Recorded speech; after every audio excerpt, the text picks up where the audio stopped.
Hi, இன்றைக்கி மரவள்ளிக்கிழங்கு வச்சு இனிப்படை எப்படின்னு பார்க்கலாம்.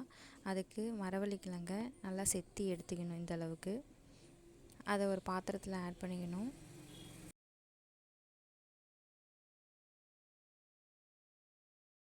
அப்புறமா அச்சு வெல்லத்தை நல்லா நசுக்கி ஒரு பாத்திரத்தில் சேர்த்துக்கிட்டு அதுலேயே ஏலக்காய் ஒரு 3-4 தட்டி போட்டுக்கணும். போட்டுட்டு அந்த வெல்லம் கரையிற அளவுக்கு தண்ணி ஆட் பண்ணிக்கணும். அதில் ஆட் பண்ணிவிட்டு நல்லா ஒரு சிம்மில் வச்சுக்கிட்டு அதை நல்லா கொதிக்கணும். அது கரையிற அளவு கொதிக்க விட்டால் போதும். அப்புறம் அரிசி மாவை இவ்வளோ கெட்டியாக பதமாக அரைச்சி எடுத்துக்கணும். அப்புறம் அந்த வெல்லத்தோட கொதிக்கும் போதே ஒரு 4 கல் உப்பு அதையும் ஆட் பண்ணிக்கணும். அப்புறம் எல்லாத்தையும் மிக்ஸ் பண்ணி ஒரு பாத்திரத்தில் எடுத்துக்கணும். வெல்லத்தில் மண்ணெல்லாம் இருக்கும், அதனால் மேலாப்பில் ஊற்றிக்கிட்டு அடியில் உள்ளதை நம்ம ஊற்ற வேணாம். அதுக்கப்புறம் தோசைக்கல்லில் அதை ஊற்றி அடையாக ஊற்றி எடுக்கணும்.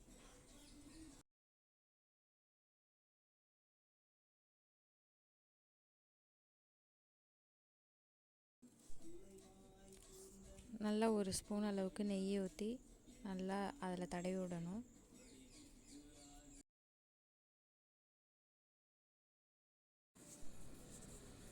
நல்லா செவந்து வந்தோடனே தோசை திருப்பி வச்சு 2 பக்கமும் நல்லா செவந்து வந்தோடனே திருப்பி போடணும்.